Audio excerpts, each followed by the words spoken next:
দেখো সরফরাজ, তুমি মুসলিম জেনেও আমি তোমাকে ভালোবাসি। আমি জানি তোমাদের সমাজে হিন্দু মেয়েরা কিভাবে লাভ জিহাদের শিকার হয়, কিন্তু তাও আমি তোমাকে ভালোবাসি। দেখো সরফরাজ, তোমাকে ভালোবাসতে গিয়ে আমাকে পরিবারে অনেক কথা শুনতে হয়েছে, অনেক লড়াই করতে হয়েছে, কিন্তু তোমাকে ভালোবাসার জন্য আমি শেষ পর্যন্ত লড়ব। কিন্তু সরফরাজ, একটা কথা তোমায় স্পষ্ট করে বলে রাখি, আমি একটা হিন্দু বাড়ির মেয়ে এবং আমি আমার হিন্দু সত্তাকে প্রাণের থেকেও, তোমার আমার ভালোবাসার থেকেও বেশি ভালোবাসি। তাই আমি কোনোভাবেই আমার ধর্ম পরিবর্তন করব না। আর সরফরাজ, তুমি তো ইতিহাসের ছাত্র, তো তুমি জানোই যে আজ থেকে 3 পুরুষ আগে তোমরাও হিন্দুই ছিলে। হয়তো কোনো চাপে বা কোনো ভয়ের সামনে নতি স্বীকার করে তোমরা ধর্ম পরিবর্তন করতে বাধ্য হচ্ছ। সরফরাজ, আমি তোমার কাছে কিছু চাইব। হয়তো এই চাওয়াটা আমার ধৃষ্টতা বলতে পারো, কিন্তু তুমি সনাতনী ধর্মে ফিরে এসো, ফিরে এসো সরফরাজ। তুমি তো আমার সাথে এতদিন থেকে দেখলে এই সনাতনী ধর্ম কত সুন্দর, কত মুক্তমনা। ফিরে এসো তুমি। আমি কিন্তু আমাদের ভালোবাসায় কোনো শর্ত রাখছি না, শুধু আমি একজন সনাতনী হিসেবে তোমাকে মুক্তির পথ দেখাতে চাই। দেখো সরফরাজ, আমি তোমায় স্পষ্ট করে বলতে চাই, যদি তুমি চাও বাকি জীবনটা আমার সাথে কাটাতে, তাহলে তোমাকে সনাতনী শিকড়ে ফিরে আসতে হবে। আমি যদি আমার ঘর বাড়ি সবার সাথে লড়াই করতে পারি, তুমি পারবে না আমার জন্য এটুকু করতে, নিজের সনাতনী শিকড়ে ফিরে আসতে? The choice is yours Sarfaraz. যদি তুমি তোমার ঋতিকার সাথে ঘর পাততে চাও, তাহলে তোমাকে সনাতনী শিকড়ে ফিরে আসতে হবে। আর যদি তুমি মনে করো তুমি সরফরাজই থাকবে, আই রেসপেক্ট ইউর ডিসিশন, কিন্তু ঋতিকা চিরতরে তোমার জীবন থেকে দূরে সরে যাবে। তাই আবারও বলছি, the choice is yours. I will wait for your decision.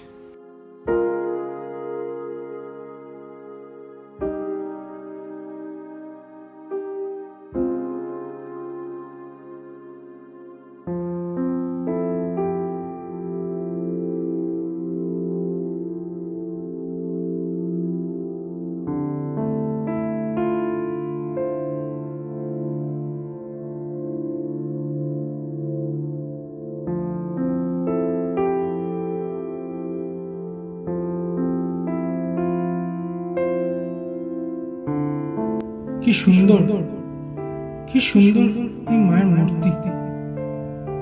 আর আমরা কিনা ধর্ম কারণ দেখিয়ে তোমায় ভাঙি। মা, তুমি কি পবিত্র, কি সুন্দর।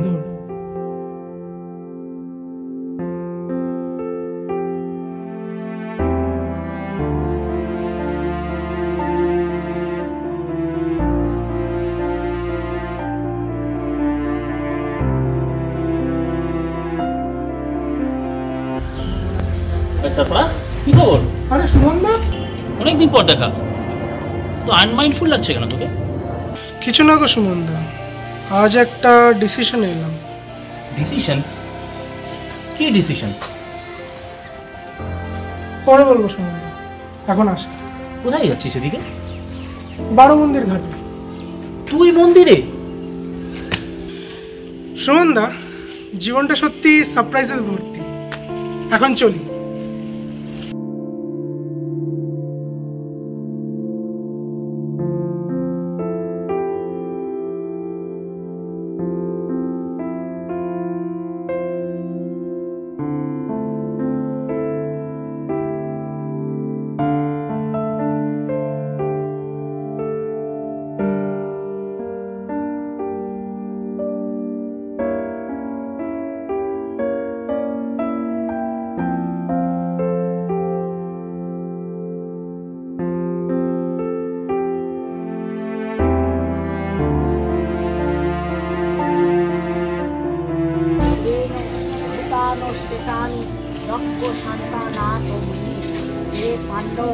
এখানে তত্ত্বটা লাভ করতে মোহগ্রস্ত হবে না।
ঋতিকা ঋতিকা আমার সত্যিই ভালোবাসে, প্রাণ দিয়ে ভালোবাসে, কিন্তু ও একটা শর্ত রেখেছে।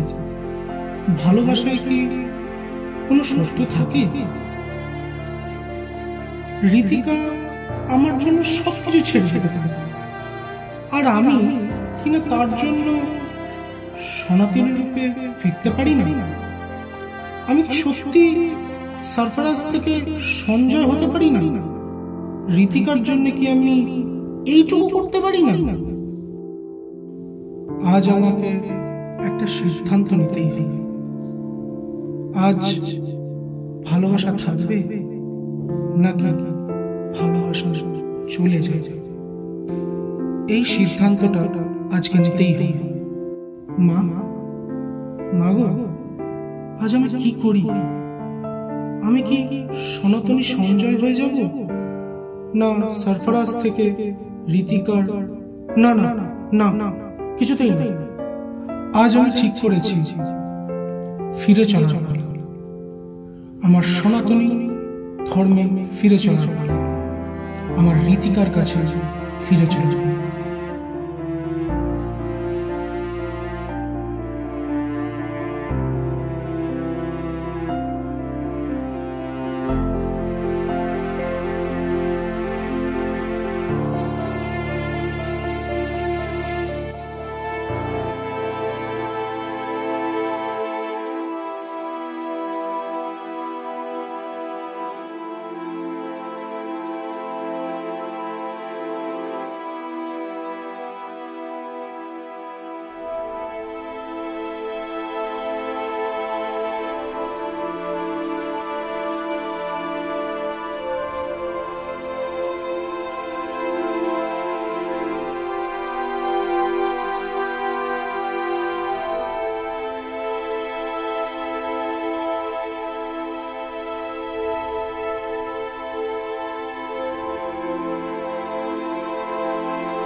হ্যাঁ হ্যালো। না, আমি সরফরাজ নই, আমি তোমার সনাতনী সঞ্জয়।